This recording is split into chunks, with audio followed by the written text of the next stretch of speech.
Olá pessoal, a gente está começando um novo quadro do canal Ergonomia da Atividade que se chama Pausa para o Café, Hora de Falar de Trabalho, que tem o objetivo de fazer um bate-papo como esse que acontecem aí no cafezinho das empresas, onde os trabalhadores conversam sobre o trabalho de maneira informal, mas muitas vezes um papo que revela coisas muito mais importantes do que as reuniões formais das empresas. E hoje a gente está aqui com ela, que possui graduação em Medicina pela Universidade Federal de Minas Gerais, residência em Medicina Preventiva e Social, com concentração em Saúde do Trabalhador no Hospital das Clínicas da UFMG, mestrado em Saúde Pública na UFMG, com concentração em Saúde do Trabalho pela Faculdade de Medicina, atualmente é auditora fiscal do Ministério do Trabalho, tem experiência na área de saúde coletiva, com ênfase em saúde do trabalhador, atuando principalmente nos temas de teleatendimento, ergonomia, saúde e segurança do trabalho e inclusão de pessoas com deficiência. Laila Vasconcelos, muito obrigado pela disponibilidade de bater esse papo com a gente.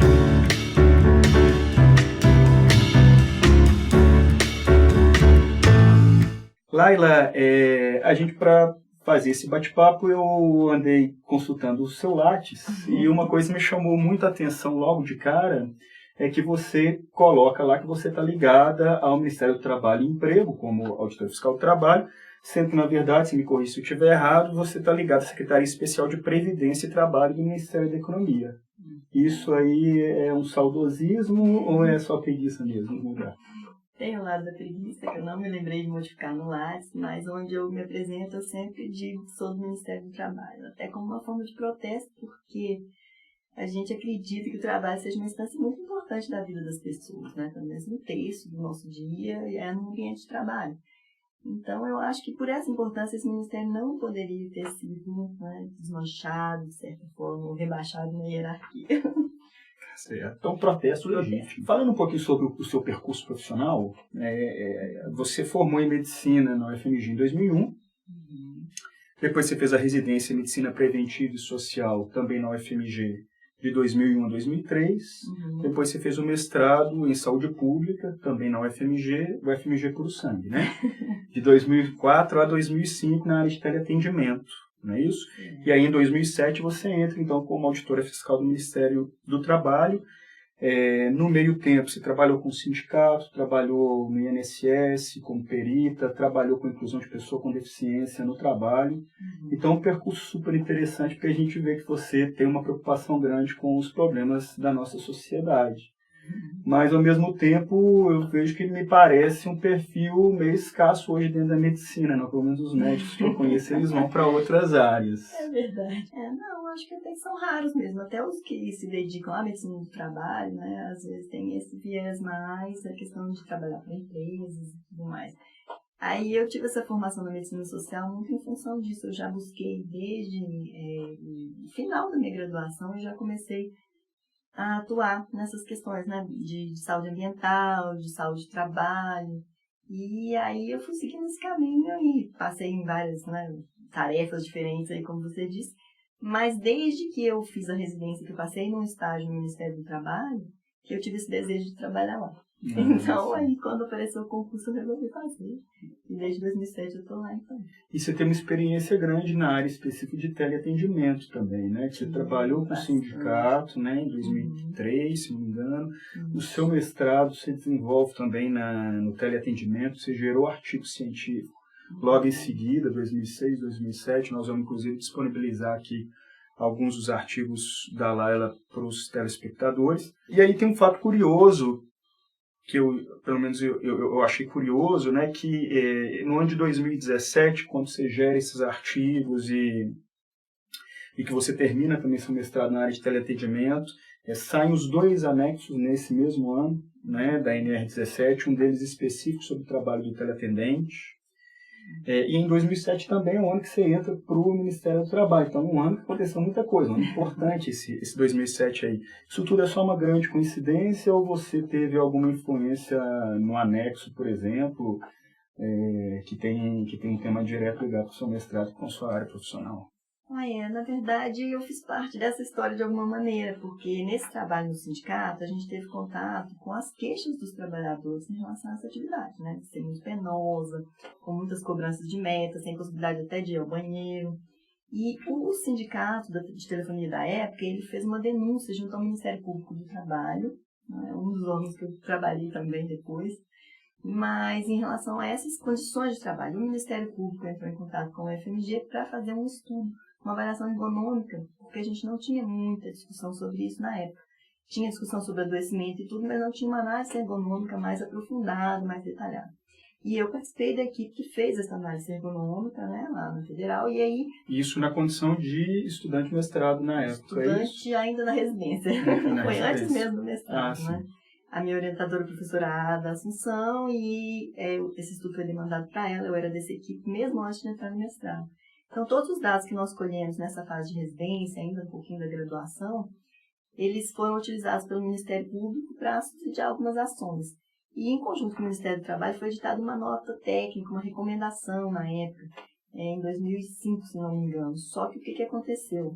Como isso não tinha uma força de legislação ainda, né, era só uma recomendação, houve a necessidade de se criar uma regulamentação específica. E daí veio toda a discussão para o anexo da NR17. E aí, nesse caso, nessa historinha aí, esse material que a gente colheu junto ao FMG, que realmente fundamentou aquelas propostas todas lá que foram para o anexo. Então, de certa forma, eu fiz parte dessa história. Mas entrar no Ministério do Trabalho foi coincidência, que o concurso foi no mesmo ano. Laila, eu me lembro, eu fui aluno da Laila em 2005, 2006, na especialização, na especialização em ergonomia da UFMG.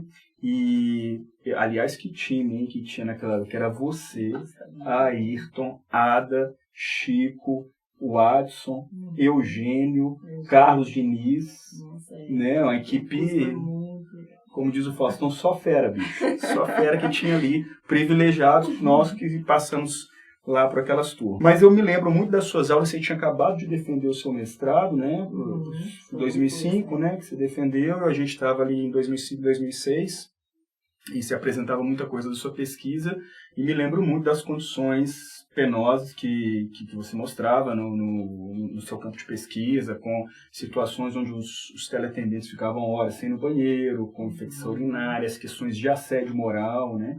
E uma série de coisas que você mostrava para a gente naquela época, e isso era 2005. Nós estamos em 2019, então de lá para cá se foram 14 anos. A pergunta é o que mudou no trabalho de teleatendente, então, dessa época para hoje. Bom, o que a gente vê no dia a dia das fiscalizações é que muita coisa melhorou.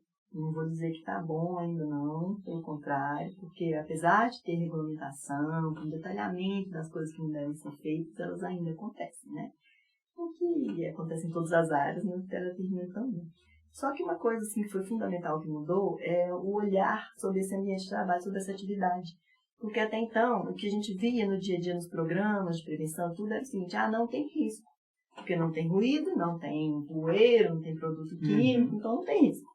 O que está muito equivocado, né? Porque a questão principal era da organização do trabalho. E aí, esse olhar ele modificou bastante ao longo desses anos. Não se fala mais que a atividade não tem riscos, né? Então, eu acredito que seja uma evolução, mas a gente ainda tem muito o que construir aí com todas as outras áreas. Ótimo, tá bom. Bom, aí você entra, então, em 2007, você entra no Ministério do Trabalho, né, e começa a trabalhar, então, como auditora fiscal do trabalho.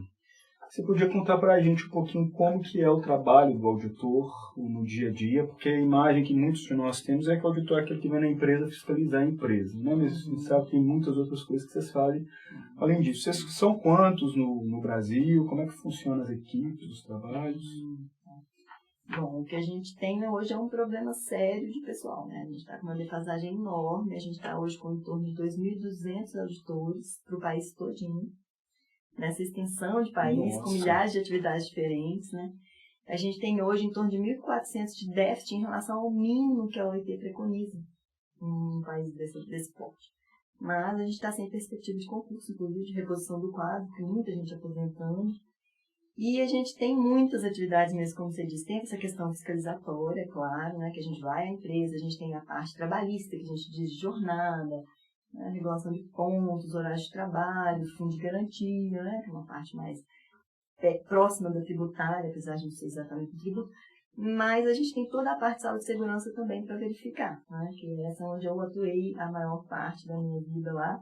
que é fiscalizar as condições, como estão sendo feitas as coisas de prevenção, os equipamentos de proteção coletiva, o que tem sido feito na área da ergonomia, né? E verificar todo esse cuidado que a empresa tem ou não tem com o seu trabalhador. Isso a gente faz. E aí, quando tem as irregularidades, a gente faz as autuações, que se convertem em multas, tudo. Mas a gente tem outros papéis. A gente fiscaliza também a questão da aprendizagem, da inclusão de pessoas com deficiência, com acessibilidade, que é uma parte que eu tenho dedicado mais atualmente. E a gente tem vários formatos de fiscalização. Um deles é esse, que o auditor vai à empresa, verifica as condições, vê documentação, etc. E a gente tem uns outros formatos assim, que a gente tem usado hoje com uma verificação mais coletiva. Por várias razões. Uma que a gente abrange mais empresas de um ramo econômico, que é uma coisa para ficar mais igualitária, né? Que as empresas reclamam, mas você está vindo aqui, mas não foi ali no meu vizinho que tem a mesma atividade. Então a gente tende a chamar várias empresas do mesmo ramo ou para o mesmo assunto, vamos dizer assim, de fiscalização. A gente geralmente faz uma palestra com orientações, explicações e entrega termos de notificação, que são coisas que as empresas precisam mesmo corrigir no dia a dia.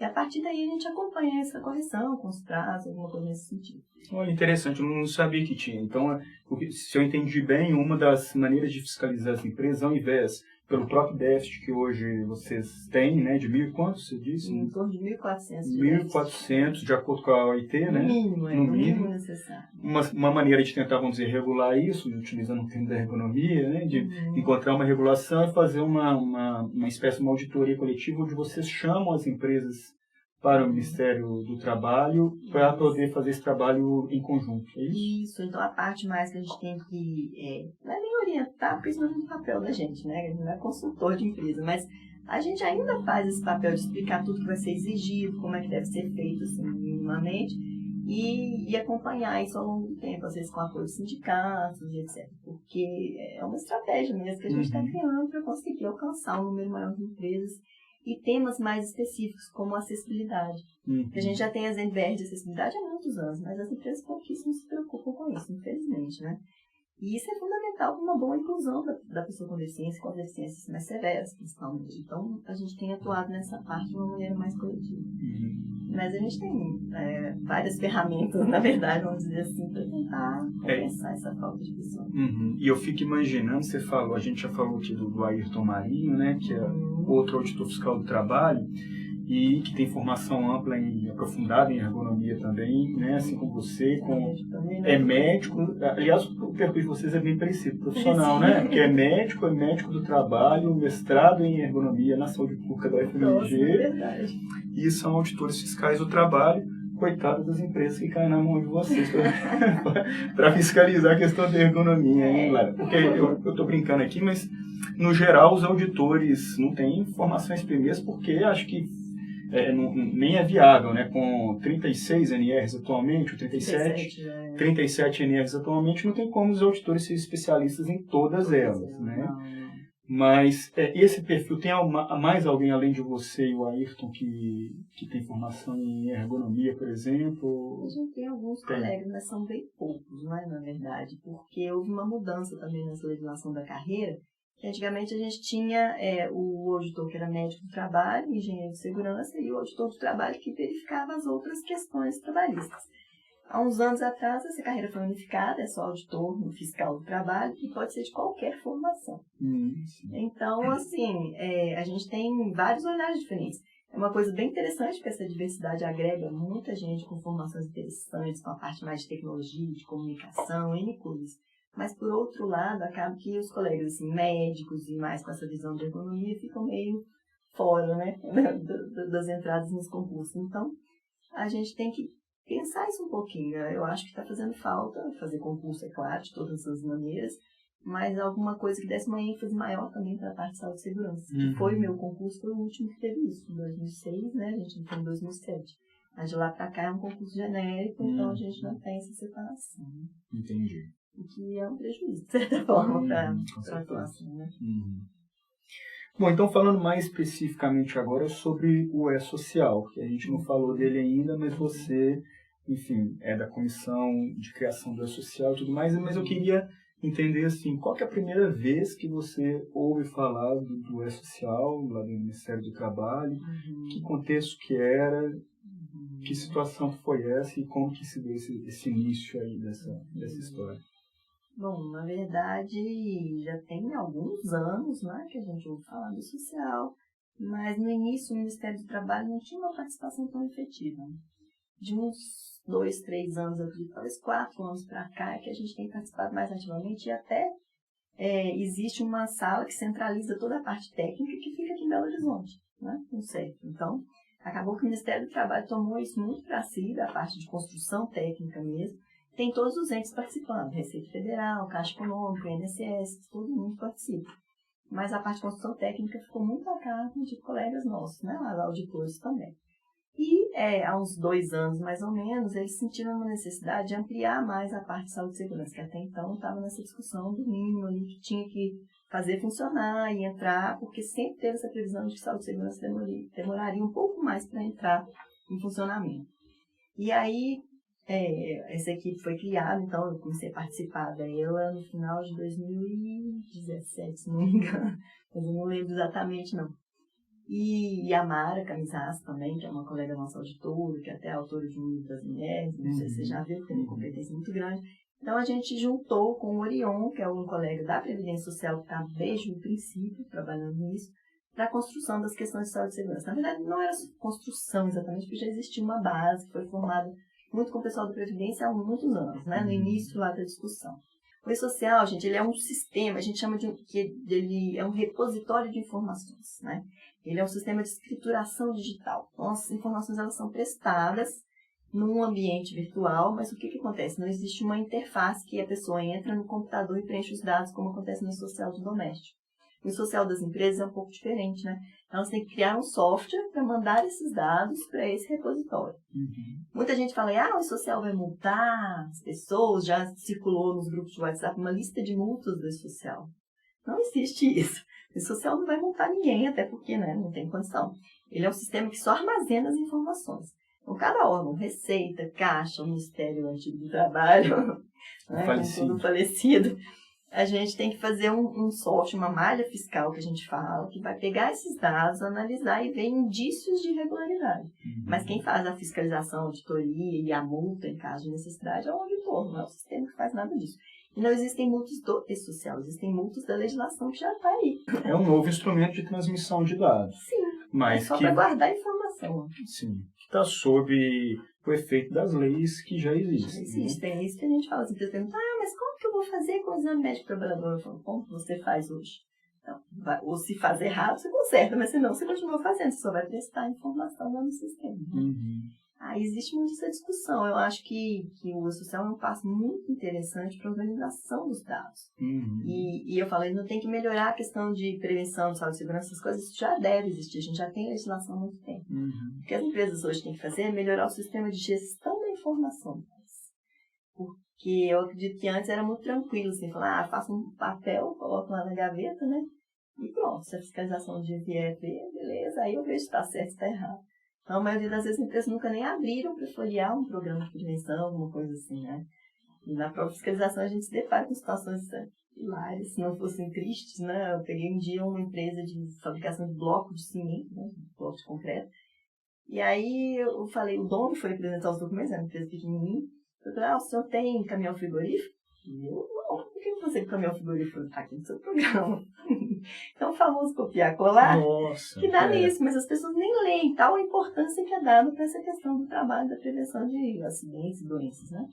Então, eu acho que, assim, com essa necessidade... Você fala, nesse caso, era o PRA dele, que constava em empresa de cimento, constava... Sim, fazia bloco de cimento, aí tinha uma série de coisas sobre caminhão frigorífico lá no meio do PRA de bloco de cimento dele. Ele não só copiou e colou de outro, mas nem se deu o trabalho de fazer uma revisão. Não. Então, assim, do PRA dele. Contratou, né? Uma pessoa a gente sabe que acontece muito isso, né? Acontece, isso aí é só um exemplo, assim, bem básico. Mas o que a gente observa é isso. Então, talvez por isso o E-Social assuste, que as pessoas acham, o social vai cobrar, vou ter que fazer. Não, sempre teve que fazer. Só agora você vai ter que informar o que fez. E você acha, Laila, que é por isso que gerou todo esse rebuliço quando saiu a questão do E-Social? Porque, olha, a NR17 é de 1990, depois teve uma nova interpretação em 2002, depois, ao longo dos anos 2000, aí, tiveram normas de higiene profissional com interface grande, ISO de ergonomia e uma série de NBRs que saíram mas nenhuma delas, pelo menos assim, a impressão que a gente tem é que quando chegou o E-Social, isso causou um alvoroço e gente, os grupos de WhatsApp bombando, e gente fazendo curso e dando curso de E-Social. Por que que especificamente esse instrumento ele gerou toda essa repercussão na sociedade, sendo que, como você acabou de dizer, as normas já estavam aí, né? As pessoas já tinham que cumprir, já tinham que fazer. Eu acho que é aquela coisa da visibilidade da informação mesmo, né? A informação fica acessível aos órgãos fiscalizadores. As empresas, infelizmente, elas contam com essa questão que eu te disse antes do déficit, né? Sabe? O auditor fiscal, para ele chegar aqui na empresa, vai levar 2, 3 anos, ou talvez nunca chegue. E pior que talvez nunca chegue mesmo, né? Então, vale a pena o risco. Só que agora, como a informação tem que estar lá, ele não sabe se alguém vai estar monitorando isso, vai estar avaliando. Então, essa visibilidade assustou. Porque antes, eu tenho obrigação, eu cumpro ou não vai acontecer nada, eu pago para ver. Sim. E agora fica mais difícil pagar para ver. Entendi. Eu acho que é muito por isso, porque realmente ele não cria nenhuma nova obrigação. Aliás, essa é uma das premissas do social. Ele não pode trazer nenhuma obrigação nova em relação ao que já se tem na legislação. Pelo contrário, a ideia dele é de simplificação. Então, se hoje a empresa preenche lá uma guia de fundo de garantia, uma da Previdência Social, não sei o quê, a partir do momento que o sistema já estiver funcionando todinho, né, essas obrigações vão ser substituídas. Ele vai informar num lugar só. E dali todos os órgãos extraem isso e pronto. Então, assim, a ideia é de simplificação, não de burocratizar, como a gente escuta aí na mídia. É um sistema muito bom. Voltando numa questão que você disse agora há pouco, você participou das questões de saúde e segurança do E-Social, e aí você está se referindo especificamente à tabela 23 do E-Social. Todos os eventos de saúde e segurança a gente participou da construção, né, da reformulação deles, porque já existia uma base. Né? E agora a gente teve mesmo uma reunião de simplificação, foi de 17 a 19 de junho, não, de maio. Você falou do evento lá de Brasília. Isso. De 16 a 19 de junho, o ENAP, né, que foi a Escola Nacional de Administração Pública. Foi um seminário chamado Seminário de Simplificação do E-Social, não é isso? Isso, esse mesmo. Aí eu estou ruim de dados. Mas o que acontece? Nesse seminário a ideia foi essa. Nós nos reunimos, toda a equipe técnica de vários órgãos, também equipes ligadas à execução de software, né, porque tudo tem gente com software interligado. Então, o pessoal do CERPRO, de vários órgãos participam mesmo do funcionamento do social, foram lá para discutir o que se podia simplificar. E em breve isso vai sair, né, com uma nova versão, já tem vários pontos que foram mesmo reduzidos, e sempre observando aquela proposta que foi lá do início que a gente teve que resgatar. Então, se eu vou substituir CAGED, RAIS, livro de registro, o perfil professor-gráfico previdenciário, são os dados desses documentos que são, né, de cobrança obrigatória de informação social, pelo menos nesse primeiro momento.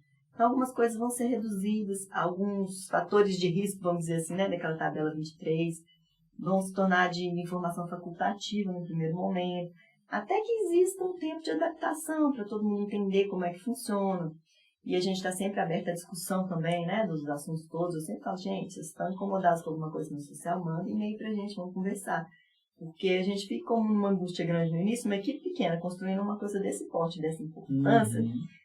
Mas é o que eu falei, na verdade não é a gente que está construindo, a gente faz uma base e coloca isso no mundo para todo mundo ajudar, contribuir, criticar o que estiver ruim, sugerir coisas melhores. Então a gente assim, está muito aberto para essa melhoria. Aí por esse processo de construção mais coletivo, vamos dizer assim, principalmente da questão da ergonomia, a gente provavelmente vai ter um passo aí, um faseamento, vamos dizer assim. Alguns eventos eles entram no primeiro momento, que são mais simples, por exemplo, o evento da CAT, que é o 2210. E posteriormente vão sendo incluídos novos eventos. Vocês já devem ter acompanhado o calendário, né, que teve um adiamento aí das questões de saúde e segurança, que vão começar a partir do início do ano que vem, mas provavelmente com essa proposta de faseamento. Agora eu sempre falo, o pessoal fala, não, vai adiar, não vai adiar, vai acabar, não vai acabar. Gente, a informação oficial é no portal do social, é lá que tem a verdade. Todo o resto que circula no WhatsApp, Facebook, não sei aonde, é fofoca. Então, assim, eu falo, você quer ter certeza do que está acontecendo? Entra no portal do social lá, .gov. Tá aqui, ó, nós vamos deixar aqui o link. Vamos deixar o endereço, porque esse é o lugar da informação oficial. Entrou lá, você tem certeza do que você está lendo. O resto, não vale. Então, assim, só para entender bem o que você acabou de dizer, a gente teve saiu na mídia, inclusive, uma questão que o governo ia extinguir o E-Social, né, algum tempo aí para trás, através de uma medida provisória, a MP da Liberdade Econômica. Depois disso, um deputado Jerônimo Goergen, do PP do Rio Grande do Sul, que é o relator, ele falou que do jeito que está o E-Social não fica de jeito nenhum, que é muito burocrático, tem um alto custo para o cidadão, isso numa matéria no Valor Econômico da semana passada, e aí entrou nesse processo, teve inclusive essa reunião no mês passado, em junho, em Brasília, seminário que você participou, sobre a simplificação, e uma matéria aqui do Estadão da semana passada, dia 3/7, falando que o Gianluca Lorenzon, que é o diretor da desburocratização do Ministério da Economia, nem sabia que tinha esse cargo, que ele está hoje, no dia 9/7, que nós estamos aqui gravando, ele está apresentando essas novas diretrizes do E-Social. Então vão ter certamente aí mais cenas aí dos próximos capítulos, né, Lai? Em breve vai sair essa nova versão que foi discutida no seminário, né? Então, assim, com alguns cortes de simplificação, sim, e algumas coisas colocadas como facultativas, que no primeiro momento envio dessas informações não é obrigatório, né, para ter o quê? Uma fase maior de adaptação das empresas. Mas, na verdade, essa questão de ser um sistema burocrático, isso aí é bastante... essa coisa de desinformação, sabe? Então, as pessoas falam, não, mas tem que informar até o título de eleitor lá. Não tem essa informação no social. Então, as pessoas saem divulgando questões para tornar o sistema um bicho-papão. E ele não é.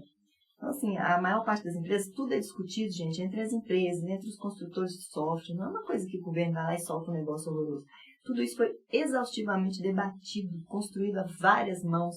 Existe um grupo piloto de empresas que testou cada etapa do sistema. Então, assim, dizer hoje que ele é ruim e burocrático, mas lá atrás estava todo mundo concordando com isso. Então, investindo, inclusive, gastando dinheiro nisso. Gastando dinheiro com software, né, com a aquisição de serviços para conseguir fazer isso. Então, a gente já tem outros países vindo aqui conhecer essa experiência.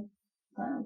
A gente teve um estudo encomendado pela Secretaria de Desenvolvimento Digital, não parece, não exatamente, mas dessa parte do governo, do Ministério da Economia também, que cuida dos sistemas, da usabilidade dos sistemas, né? E foi feito um estudo sobre o social, incluindo a parte do doméstico, que já está rodando há mais tempo, né? E essa parte agora das empresas. E, é claro, eles levantaram lá pontos de queixa dos usuários. A gente viu que uma boa parte das queixas estava ligada à não compreensão da legislação, e não exatamente do sistema, porque esse é um outro problema que acontece nas queixas. Mas isso aqui, assim, assado, não dá para colocar no sistema, porque não é assim que a legislação está pedindo. Então, às vezes, o erro está no entendimento da legislação. Mas, no fim das contas, esse estudo foi bem feito, tudo bonitinho, eles entrevistaram N pessoas, usuários de várias posições diferentes, né? E eles viram que, assim, mais de 80% das pessoas consideram que foi um avanço enorme, que não é para voltar atrás, que é para manter e melhorar daqui para frente, que os pontos de crítica foram para uma melhoria, mas que de jeito nenhum querem retornar o que era antes, sabe? Então, assim, às vezes a gente vê muita coisa na mídia criticando muito, sem saber exatamente o que acontece lá, né, nos bastidores, na parte técnica. Que por ser um sistema mais técnico, fica parecendo muito inacessível, mas não é não. Tudo foi construído a várias mãos. Então, contabilidade não vai conseguir fazer, mas a gente tem lá as associações dos contabilistas, todo mundo participando dessa construção lá desde o princípio. Então, é um negócio bem trabalhado, não é para simplesmente falar, não funciona, não queremos. Não é assim, funciona. E muito trabalho de vocês, hein, Bastante trabalho. Você, a comissão da Saúde e Segurança é você, o Orion e a Mara, fundamentalmente somos 3, é claro que tem uns outros, né, que ajudaram também, contribuíram algumas partes do próprio Ayrton também contribuiu e tudo, mas a comissão, assim, de fazer a parte mais de criar tabelas e não sei o que, fomos nós 3, né? E cansados? Um pouquinho, bem cansados. E embora tenha ocorrido essa redução, vocês acham que mesmo assim enfim, vocês estão satisfeitos com o resultado? Olha, é muito importante que o sistema entre em funcionamento, né? E aí os ajustes estão sendo feitos ao longo do conhecimento, esse debate com as empresas também, com os contabilistas. Mas, assim, a gente ficou um pouco triste porque a gente fez um trabalho todo de construção para ele ter uma interface assim, mais... uma visão mais de prevenção, de cuidado com o trabalhador e não somente a questão da aposentadoria especial. E aí, isso aí, a gente teve que cortar umas partes, então, dessa simplificação, né? Logo deve sair a publicação, vocês vão ver. Mas é aquilo, a gente tem fé que isso ainda vai funcionar muito bem, porque assim como está sendo um ganho na parte das questões trabalhistas, depois as empresas vão entender isso como um ganho enorme na parte de prevenção. E o que a Mara costuma brincar é o seguinte, é que a gente gostaria de tirar, né, dos serviços de segurança, de ergonomia, daquela casinha lá debaixo da escada onde ele fica, e colocar ele no mesmo nível das questões comerciais e de negócio das empresas, que é isso que está faltando, né? Apesar de ter 1000 ISOs falando nesse sentido e outras normas, ainda se dá pouco valor às questões de saúde e segurança. Isso, de certa forma, ele amplia esse valor. Mas para a gente que é ergonomista e que preza muito, estuda muito a ergonomia da atividade, principalmente saber que tem pessoas como você, como a Mara e como o Orion, trabalhando dentro do Ministério do Trabalho dessa forma, para a gente é um conforto que a gente tem nesse sentido, né? Porque são pessoas que têm formação com muito valor para isso, como você acabou de colocar. Com certeza, a gente dá, mas às vezes a gente não tem muito como, né, colocar a coisa exatamente do jeito que a gente gostaria. Laila, falando especificamente da tabela 23, que é a tabela de fatores de riscos ambientais, não é isso, do E-Social, que envolve várias questões de saúde e segurança, né? Ela traz, inclusive, questões específicas de aspectos psicossociais, né, de maneira mais detalhada, de aspectos cognitivos, aspectos organizacionais, que embora a NR17, por exemplo, já traga e outras normas já tragam também, essa tabela vem de uma maneira bem detalhada, né, com vários pontos específicos sobre essas questões que, enfim, entram em questões mais subjetivas e organizacionais e que as pessoas, as empresas, muitas vezes não estão acostumadas, às vezes nem associam que a ergonomia tem a ver com essas questões, né? Você acha que é um avanço também o E-Social nesse sentido, de detalhar, especificar e exigir um pouco mais a avaliação desses aspectos? Sem dúvida, porque a gente observa ainda uma certa distorção, né? Lá no início da história do E-Social, as questões ergonômicas, elas tinham 8 itens. Depois passaram para 23 e tudo, e agora com essa nova equipe a gente aumentou isso para 58 itens, se não me engano. Mas qual que é o objetivo? É ficar pegando coisinhas pequenas? Não é, porque elas não são pequenas. O que acontece muitas vezes é que, infelizmente, existe uma tendência de alguns profissionais de se prenderem naquilo ali. Então, se tem 8, eu só olho aqueles 8 para preencher o social.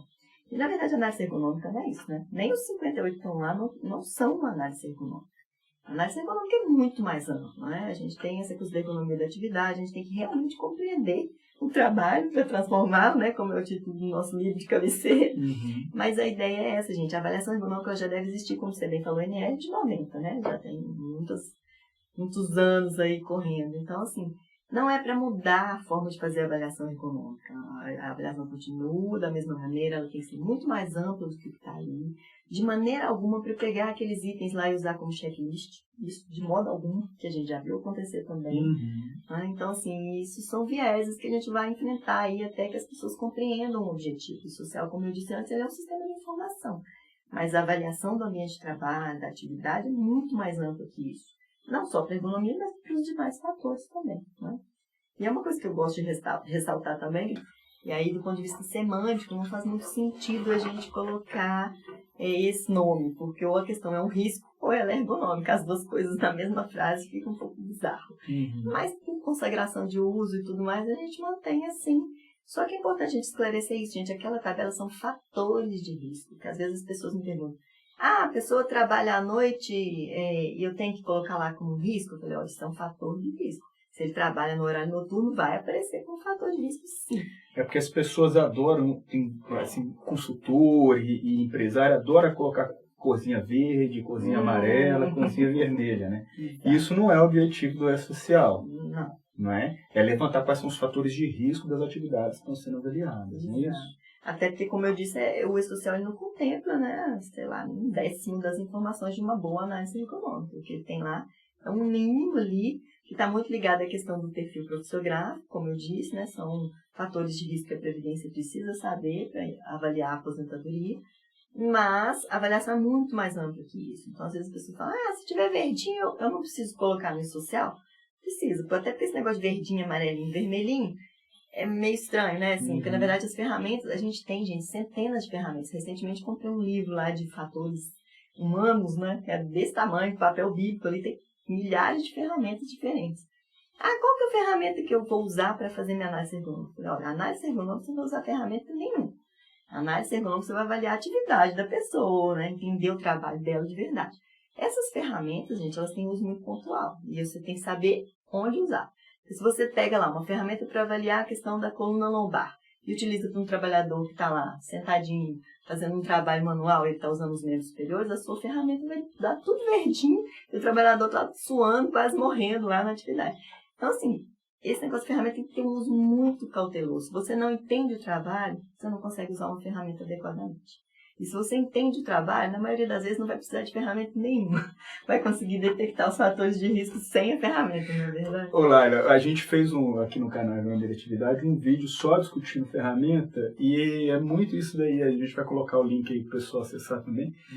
Mas é muito nesse sentido, de que tem muita gente que utiliza a ferramenta como método, né? Então, qual que é o método de análise que você usou? Aí a pessoa, eu usei a análise ergonômica do trabalho, ou eu usei a clínica da atividade, eu usei a ferramenta OAS para poder... Não, o OAS não é um método, o OAS é uma ferramenta que não fecha diagnóstico também. Né? Pontualmente, como você colocou, eventualmente tudo bem.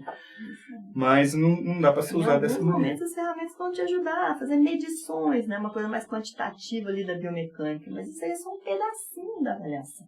Vai trazer a informação sobre o trabalho real da pessoa. Então você tá dizendo aqui para a gente que as leis de fiscalização não se modificam e a prática profissional do ergonomista também não muda com a lei social.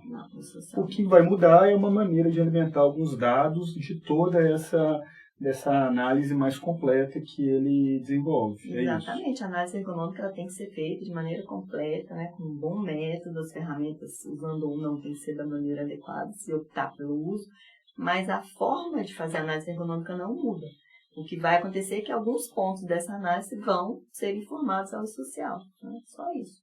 E aí tem que ter esse cuidado realmente de não pegar aquela lista de fatores que estão lá, porque como eu disse, ela está longe de ser uma lista exaustiva, né? A gente ampliou para tentar ampliar o olhar e tudo mais, mas está longe de ser uma lista exaustiva.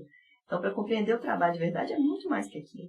E aquilo não pode ser usado de maneira nenhuma como checklist. Eu pego assim, tem trabalho noturno? Não tem, não sei o quê, tem, né? Subir escadas, então a gente não pode fazer um checklist com aquilo ali, senão não vai funcionar, porque isso não é análise econômica. Não existe esse método aí de checklist de social.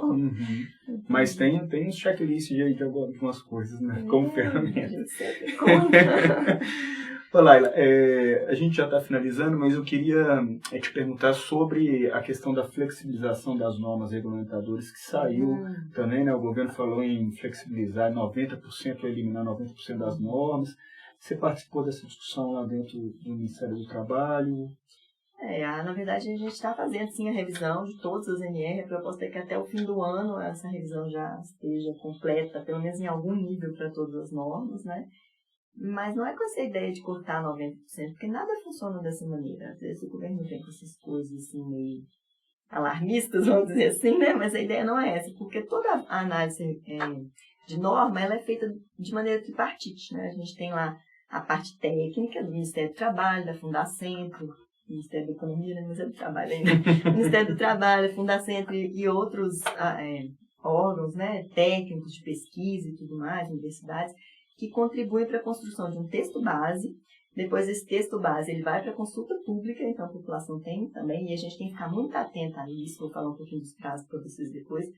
E depois desse texto, já com a consulta pública agregada, ele vai para uma comissão tripartite, que aí tem órgãos representantes, pessoas, né, representando as empresas, os trabalhadores e os órgãos de fiscalização ligados à área. Então, aí, a partir dessa discussão é que sai o texto definitivo. Então, nada é assim, vamos simplesmente cortar. Não. Tem todo um fundamento técnico ali. Tem normas que realmente a gente precisa de revisão, como a 15, né, que trata de questões de insalubridade, que a gente tem valores de referência ali, centenas de vezes acima dos valores usados no mundo. A gente tem valores ali de limite de tolerância para substâncias que provocam câncer, que é um absurdo, né? Então, assim, tem muita coisa para passar. 70, isso. Exato, né? 40 anos sem nenhuma revisão. Então, realmente precisa. E aí, essa ideia é que a gente realmente melhore tudo que está lá de maneira coerente.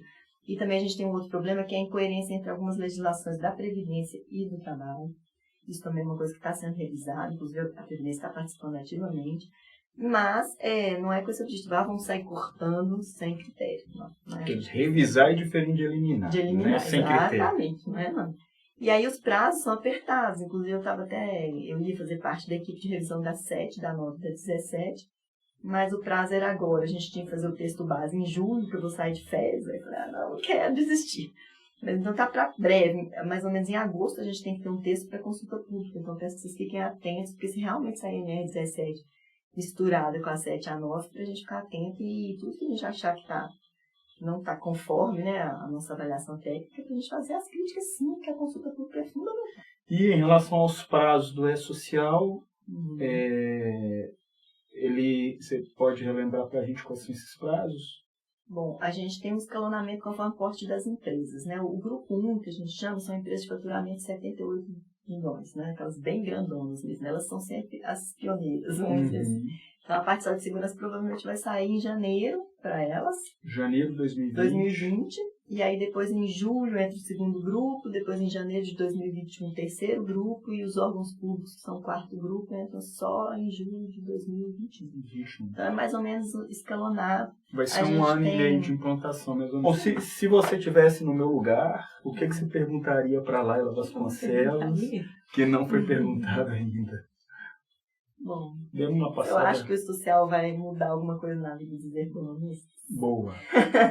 Boa pergunta. Eu acredito que sim, né? Já está mudando, porque o que a gente observa no dia a dia é que, apesar da coisa ainda estar em andamento, isso ligou uma luzinha de alerta para as empresas, que muitas nem lembravam que existia essa coisa de ergonomia. E depois dessas alterações da tabela 23 e tudo mais, está todo mundo querendo contratar um ergonomista, querendo descobrir o que o ergonomista faz. Entendendo que a ergonomista trabalha com questões organizacionais, psicossociais, cognitivas, né? Que não é só adaptar cadeira e mesa, não é isso? Exatamente. Tá joia. Então, tem um lado bom nisso aí também. Vai valorizar, com certeza. Clara, te agradecer muito por essa discussão rica, pelo você disponibilizar seu tempo para poder compartilhar isso tudo com a gente aí. E aí a gente espera, então, daqui a um tempo, poder te acionar de novo, se você puder, para poder completar essas informações. Nós combinamos assim que sai, porque por enquanto ainda está em discussão, eu não posso confirmar nada, né? Mas assim que tiver informação concreta, a gente vai conversar sobre isso, com certeza. Muito obrigado. Você que gostou, curta aí, comenta, compartilha, se inscreve no nosso canal e até a próxima entrevista. Tchau. Depois que a gente gravou essa entrevista aqui com o Raoni, algumas mudanças ocorreram também. Quem está acompanhando lá pelo site oficial deve ter visto que saiu uma nota técnica número 15 de 2019, que divulgou uma série de simplificações que foram feitas no sistema todo do social. Então, nós temos lá várias coisas que são da parte geral do trabalhador, como, por exemplo, não exigência mais do NIS, né, para o cadastro, algumas coisas nesse sentido. E na parte de saúde e segurança nós tivemos várias mudanças, então. As informações que ficaram mesmo de maneira já definitiva foram as que se referem à CAT, né, o evento 2210, e também todas as informações dos outros eventos que eram necessárias para o preenchimento do PPP, o Perfil Profissiográfico Providenciário. As demais informações que não eram fundamentais para esses dois, né, documentos, elas foram retiradas nesse momento e posteriormente serão rediscutidas. Então, o que a gente tem de mudança, assim, principalmente nessa parte de saúde e segurança, né? Aquele exame toxicológico do motorista, que era um evento específico para ele, o 2221, deixou de existir, porque a portaria que exigia essa publicação desses dados no CAGED vai ser revogada, então ele não vai ter mais necessidade. Na parte de ambiente de trabalho, a gente tinha um evento 1060, que era uma tabela criada pelo próprio empregador para descrever suas atividades e tudo. Então, essas informações, elas migram agora para o evento 2240, né? Em relação à parte de ergonomia, o que a gente tem? A parte dos chamados riscos ergonômicos, né, como a gente já discutiu, eles foram retirados nesse primeiro momento, porque as normas regulamentadoras estão todas passando por revisão, inclusive a 17. Então, a opção lá, em acordo com o grupo dos empregadores, foi de aguardar essas revisões para que a gente possa fazer uma coisa mais específica. O que não impede, é claro, pelo contrário, de que a gente já vá tomando essas avaliações todas da ergonomia, que, como a gente disse no vídeo, elas já estão com um grande atraso, né? Então, eu acho que é bom a gente ir trabalhando nesse sentido, que mais cedo ou mais tarde essas informações retornarão, porque elas estão previstas lá na IN 77, como eu tinha dito. Em relação aos riscos químicos, a gente teve uma redução, porque somente aqueles relacionados ao decreto 3048, né, previdenciário, ligado ao PPP, é que permaneceram, tá? Mas essas mudanças, então, elas são por uma simplificação nesse momento, por uma exigência, né, empresarial, governamental, mas tudo isso será rediscutido em um novo momento. Então, eu só queria passar essas atualizações e pedir que vocês sempre consultem lá o site oficial do Portal do E-Social, que é onde as informações concretas sempre saem em primeira mão, tá bom?